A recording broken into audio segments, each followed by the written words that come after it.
శుభోదయం. ప్రభువైన యేసుక్రీస్తు నామములో వందనాలు తెలియజేస్తూ పరిశుద్ధమైన దేవుని గ్రంథంలో నుండి అపోస్తల కార్యములు 4వ అధ్యాయము 4వ వచనం.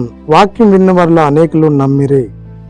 ప్రార్థన చేద్దాం. పరిశుద్ధుల ప్రేమలను తండ్రి వందనాలు స్తోత్రాలు చెల్లిస్తూ వాక్యం ధ్యానిస్తుండగా మీ సన్నిధిలో మాతో ఉంచి నడిపించి దీవించి ఆశీర్వదించమని యేసే నామంలో ప్రార్థించడిగి వేడుకొంచున్నాం తండ్రి. ఆమేన్. ఆ దినములలో వాక్యాన్ని ప్రకటిస్తున్నటువంటి శిష్యులు అనేకులు ప్రజలందు వెళ్ళుచు వారికి దైవ వాక్యములు బోధిస్తుంటున్నప్పుడు ఆ ప్రజలలో స్వస్థతలు పొందుకున్నారు, ఆరోగ్యాలు పొందుకున్నారు. అంత మాత్రమే కాదు, కానీ వాక్యం అంగీకరించిన వారు అనేకులు ఉన్నారు. ఆ వాక్యాన్ని నమ్మినారు. ఓ సహోదరి సహోదరుడా, నీవు నేను కూడా వాక్యమైన క్రీస్తును నమ్మినప్పుడు అద్భుతాన్ని చవిచూడగలం, దేవుని దీవెన పొందుకోగలం. నమ్ముట నీ వలనైతే నమ్మువానికి సమస్త సాధ్యమని లేఖన భాగంలో చూడగలం.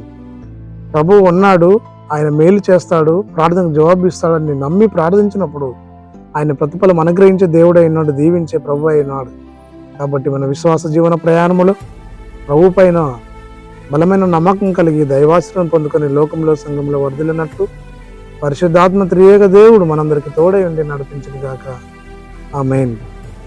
మహోన్నతుల స్తుతి స్తోత్రాలు చెల్లించుకుంటూ వాక్యం ధ్యానిస్తున్న మిషన్ మాతో ఉంచి నడిపించిన మహిమ చెల్లించుకుంటూ ఆన్లైన్లో వీక్షిస్తున్న వారిని దీవించమని యేసు నామములో ప్రార్థించి అడుగుచున్నాము తండ్రి. ఆమేన్. తండ్రి, కుమార పరిశుద్ధాత్మ త్రియేక దేవుడు సదాకాలం తోడైండి దీవించి ఆశీర్వదించిన గాక. ఆమేన్.